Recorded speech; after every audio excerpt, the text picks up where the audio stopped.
Hello, so I'm today with Marco Pecota, who is a board game designer who is creating very innovative, thematic, story-driven and tactical games such as Escape from Stalingrad, Gates of Nilheim, and Cats of, it's French? The Cats of Mont Saint-Michel. Oh, yeah, exactly that.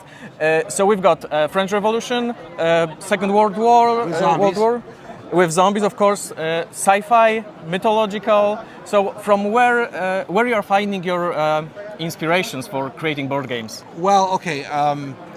First, I want to thank you guys for having me here, and I love Poland. It's the first time in Poland. It's really cool. I'm enjoying myself a lot at the show and with the people. But yeah, inspiration. You know, I don't know how long of a story you want, but I was designing games back in the 90s. So from 1990 to 97, I designed a bunch of games, and then I kind of retired from it. So when I came back to it about 6-7 years, the first thing I kind of felt like was I was really like historical wargaming, right? Mm-hmm. And I was starting to develop Stalingrad as a historical wargame, but then I realized the market is only a certain size, and I also love zombies. So for the first game, it was like I wanted to put World War II wargaming and zombies together. And then Stalingrad Z came out, and it ended up doing super great, and everyone loved it. So I feel it was a good choice. And then after creating that game, it was about there's a certain market that'll play World War II stuff. So I was thinking, well, I would be interested in doing something in the fantasy, but I didn't want to do like typical wizard, paladin, like regular kind of fantasy stuff or high fantasy. I wanted to create something more gritty, more like dark, menacing, scary.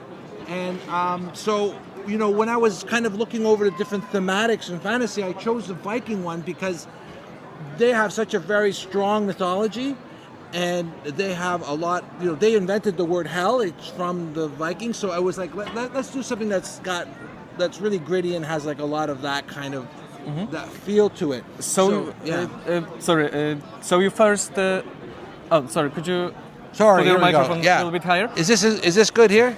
Yeah. Okay. Okay. So tell me, please. So for you, first, when you have idea for a game, you have first the story, the theme, or the mechanic. Right. So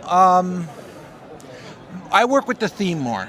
I love theme games. I mean, I do play some, Euro games, and that's cool too, or some simple games. But I love theme. What gets me interested in the game is the theme. So first it would be the theme for sure.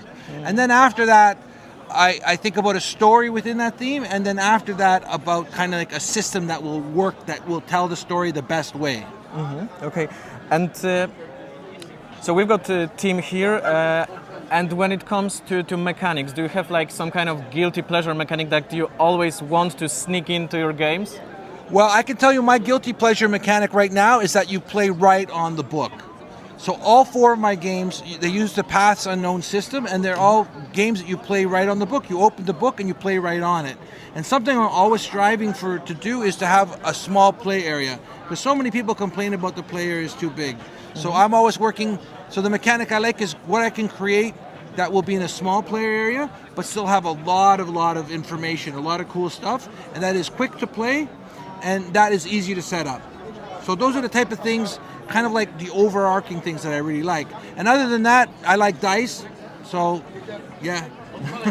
And what is your favorite game, or the game that is coming the most often on your table, but it's not of your design? Not my designs? Oh yeah. My goodness. Well, back in the day, I used to play Space Hulk. I don't know if the people still play Space Hulk. Yeah, they are. So I love Space Hulk. That was an inspiration to kind of how games worked in a way, with using a grid pattern and stuff like that. But lately, the games I've been playing... Lately, the games I've been playing are...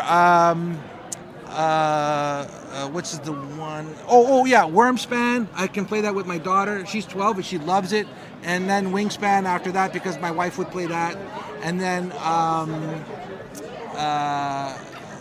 Pandemic, the Legacy. I really like playing that game there. So those are some, but I'm playing games all the time now, all new games, because partly from enjoying the game, but also learning from how the games play, so I can like either it helps influence how I'm doing stuff, or it shows me what not to do.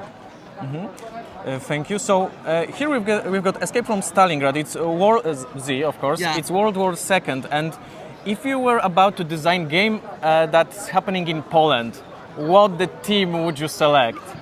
You know what? If I was going to do, first of all, I've been talking to some people about creating a game maybe set in Poland using the Paths Unknown system.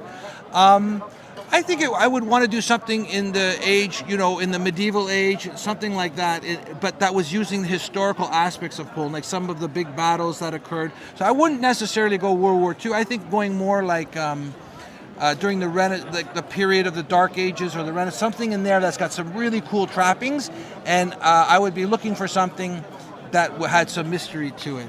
Well, actually, I made one that's set in Poland. Oh, yes? Yeah. Seriously? Oh, I didn't know that. Escape from Project Riza is set in Poland. Project Riza was a Nazi kind of bunker that was built in the Owl Mountains, and it still exists. I forget exactly where. It's about 200 kilometers from here.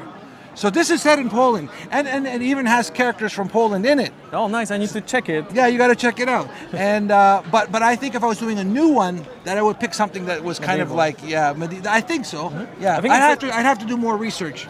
Yeah, I think it's a good topic because we've got very rich Middle Ages in Poland, and there is Kingdom Come Deliverance PC game, which is super popular right now. Is it based in Poland? No, it's Czech, but it's the medieval there, so you're and saying that here Polish it's are like Czechs? similar.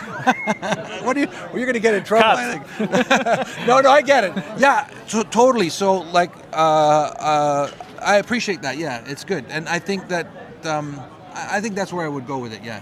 Okay, that was the last question. Thank you for your time. Thank you. I appreciate it. Thanks, guys. Great.